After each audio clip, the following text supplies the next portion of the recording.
राजा साहब कलन की ये भाटिन एक काम कर, ता हैया है हम हैया है जगदेव भी हैया हुआ, अब परीक्षा लिया जाओ।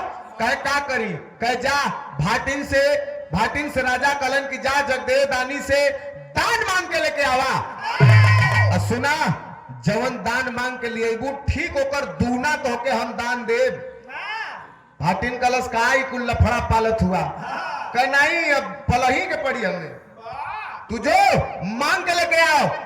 भाटिन कलश तो दूना देबा न, कहे हाँ 3 बार वचनबद्ध कराए के भाटिन चलल है। जब भाटिन चलल तब पहपट में कहना है,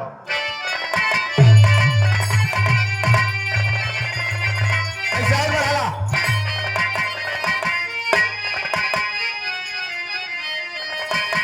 अरे गई भाटिन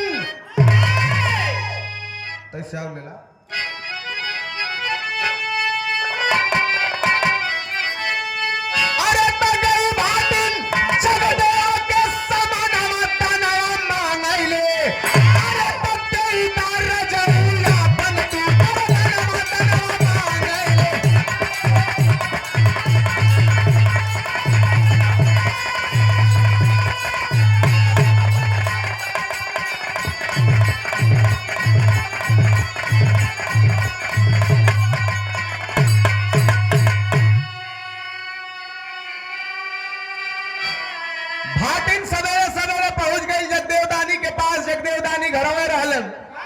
जब जगदेव दानी भाटिन के देखलन तो विनम्रता के साथ हाथ जोड़ के कहलन कि माई इतना सवेरे कैसे हमरे कोरी चलिए लू, कौनो काम या ऐसे ही घूमत टहरत चलिए लू।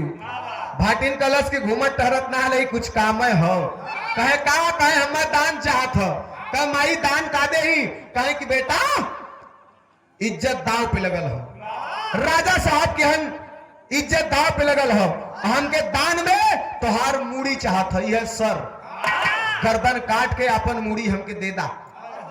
भाटिन का बात सुन के जगदेव कहलन की अब्बे लेला, जैसा तलवार निकाल के गर्दन काटे चलत हम, तब तक भाटिन कहलस की 1 मिनट रुका, शादी भइल है कि ना तोहार?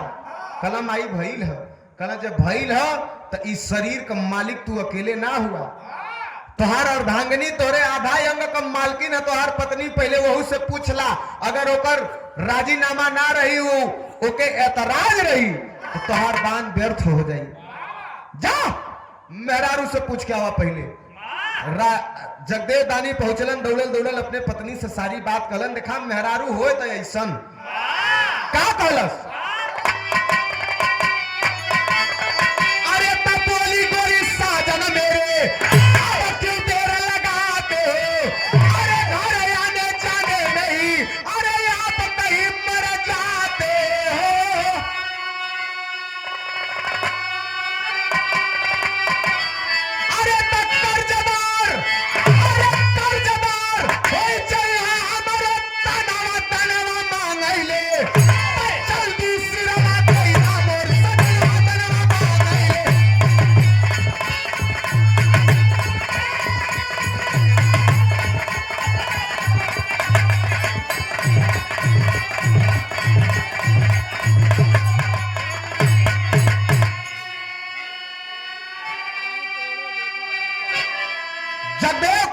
जगदेव दानी की पत्नी कहलस के सुना, कहो तो से दान मांगे एलिन है तो तू हमरे लगे इला पूछे, ये बतावा मेहरारू का मालिक मर्द होलन कि मर्द का मालकिन मेहरारू होलन?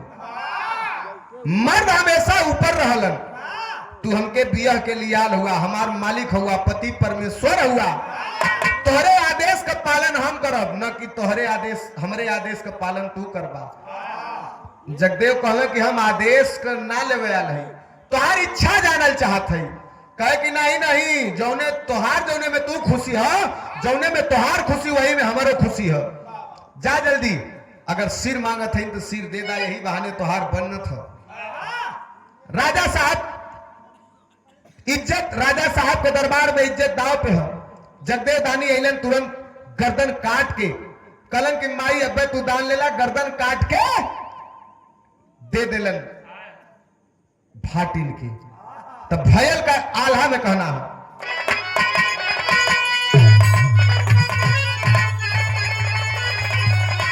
कैसे और जा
के है भैया?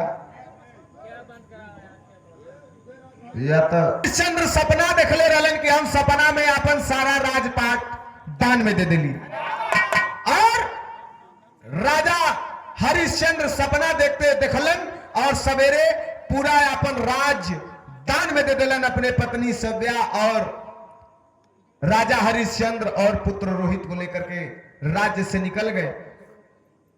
तीनों लोग 14 भुवन में घूम दहलन, कोई राजा के खरीदा वाला ना मिले, अगर केहू खरीदलस। धर्मधारी धरती आस्था की नगरी यही काशी में डोम राजा जिनकर नाम है कल्लू डोम, आज भी उनकर परिवार हरिश्चंद्र घाट पर रहला। डोम राजा का परिवार राजा कल्लू डोम राजा हरिश्चंद्र के खरीद लेलन और वही मरघट पे राजा हरिश्चंद्र पहरा देते रहलन। राजा शिविर अपन मांस दान दे देना और जगदेव दानी अपन गर्दनवा काट के जब दे देलन तो भाटिन एक थरिया में सर रख के ऊपर से रेशम का चादर ओढ़ाए के राजा के दरबार में लेके ऐसे पहुंचल। राजा देखलन कलन की आवत तो बाय थरिया में कुछ रखले है, जना थे कि एक आठ नारियल पानी देले है, जना था एक आठ नारियल और ये न देले है। राजा साहब दुरवा से ललकारे, तुम दौड़ के आओ, जल्दी आओ। राजा देखलन कलन की अरे यार ये नाथ नारियल पानी देले हुआ काहे के? राजा साहब दुरवा से कला जल्दी आओ। भाटिन धीरे धीरे धीरे धीरे लेके पहुंचल है, थाली रेशम का चादर ऊपर से ओढ़ौले है। राजा कहला कि चादर हटाओ, दिखाओ। कह सुना तू कहले रहला दूना देवे के। राजा कहले दूना देवे के कहले रहली, चादर हटाओ हमके दाम दिखाओ, भाई तो दूना कहले रहली, एकर 10 गुना तो के दे। कह एकर 10 गुना दे। भाटिन कहले 10 गुना नहीं, दूना खाली तू कह दिया, लेकिन जैसन है वैसन है सेम। राजा सोचत हो कि नारियल पानी ले ले, कह पहले हटाओ तब बात करे। तब अरे तारे समी चबरिया हटावे परासे, अरे समी चबरिया हटावे परासे, अरे देखो जगदेव का तसीना सुजान, अरे होई जब हो सिंहासन पे गिर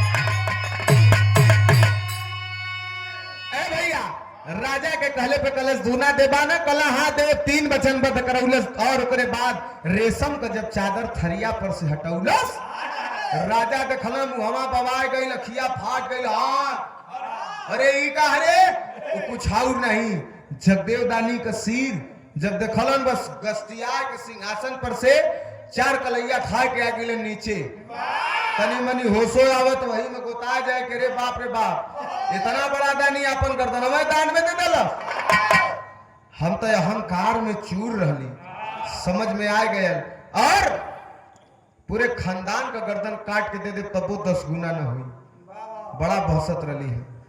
धीरे धीरे भाटिन कलश की सुना नाटक बंद करा अब एक तनी दूना तू करा और 10 गुना कहत रहा 10 गुना न हो तो तू करा हम दान ले ही चली घरे बस दौड़ के आए के वही भाटिन का पैर पकड़ के राजा रोवे लगलन और रोते हुए एक बात कहलन कवि जी का इशारा है का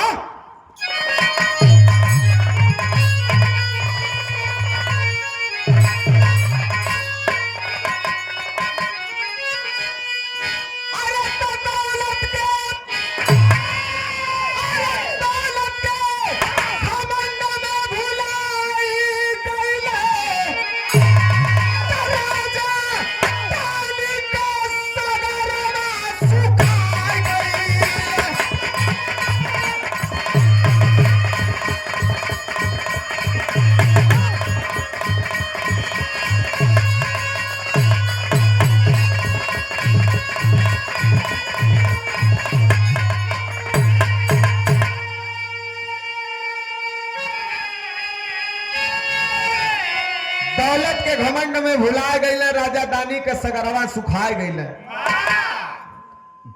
दौलत के घमंड में चूर राजा माफी मांगे लगलन कि माँ माँ मेरे अपराध को क्षमा कर दो भाटिन कलश की अब माँ हो गई अब वही ले कहत रहा कि छोट हो के छोट बात करत है अरे भाटिन यहाँ आओ वहां जो अब वही का माँ हो गई माई अपराध हो गल हमसे घमंड में चूर रही बहुत बड़ा अपराध हो गल हमरे अपराध के क्षमा करा करा तोहरे अपराध के चक्कर में एक दानवीर धरती से चल गिला इनकर का करी है कलम माई गलती हो गल हमरे अपराध के क्षमा कल जाए राजा साहब माफी याचना करे लगलन माफी मांगे लगलन तब भाटिन एक काम कैलस काली माई के बहुत बड़ी पुजारी रहल भाटिन क्या कैलस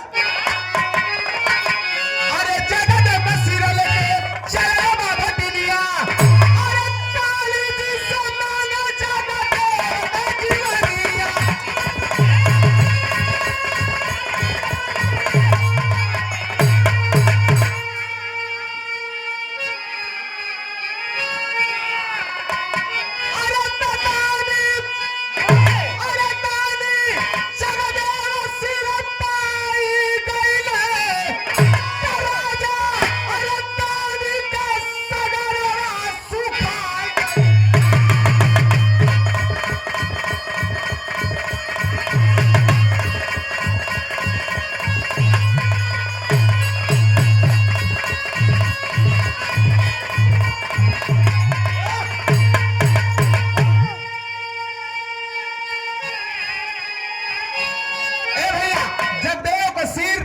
लहलीन हाथ में और घर पे जाके धड़ लेके काली माई के चौरी पे रख के लगलिन माथ पटके जय काली जय भगवती जब लगलिन नारा लगाओ साक्षात भगवती प्रकट हो गई कलिन की अरे भाटिन भक्त क्यों माथ पटक रही हो क्या परेशानी है कह कि माई ई भक्त के जिंदा करा ई हमार बेटवा हमारे सम्मान के लिए अपने प्राण का आहुति दे देलस माई काली माई कहलिन कि दे देलस तो जाएगा ये तो नियम के विरुद्ध होत विपरीत होत जे धरती से चल गल दोबारा ना आ सकत तो कह ठीक है तब हमहू के लेके चला काली माई कहलिन कि वही तोहार वक्त ना आल कलन वक्त ना आयल हम ऐजे अपन प्राण त्याग दे तोहरे चौरी पे अच्छा ना यही कही कि काली माई के पुजारिन काली माई के भक्तिन भाटिन काली माई के चरण में अपन दम तोड़ देलस माई भगवती देखत रह गई लोग हमके नहीं तो हमके कलंकित करी हन माई कहलिन कि का चाहत हो कह बस इनके जिंदा कर दा सिर और धड़ में पास में रखलिन और काली माई की कृपा से जगदेव के पुनः पुनर्जन्म हो गए, पुनः जीवन दान मिल गए। तो ये है हमारे देश का इतिहास। हमारे देश में, हमारे इस मिट्टी में एक से एक वीर, एक से एक धुरंधर जन्म लिए। तो इसी धरती पे एक से एक वीर, एक से एक महर्षि, एक से एक दानवीर भी पैदा हुए। इसीलिए हमारे देश को अखंड भारत कहा गया है। इतना बड़ा देश हो, इतना बड़ा पृथ्वी आई, पृथ्वी पे न जाने कितना देश बा, और इतना देश में देवी देवता लोगन का जब इच्छा करेला मनुष्य योनि में धरती पे आवे के, तो उ लोगन के सबसे ज्यादा पसंदीदा अगर कोनो देश हो तो उ है भारत। और भारत के अंदर सबसे ज्यादा पसंदीदा अगर कोनो जिला है, कोनो प्रदेश है, तो उत्तर प्रदेश। जल्ला मथुरा में कृष्ण भगवान, अयोध्या में राम जी, तमाम प्रमाण हो। प्रयागराज में जइबा तो गंगा जमुना सरस्वती तीनों मतारिन का संगम हो। काशी में लोग आवलन, हमरा तो हमार तो घरवे बा।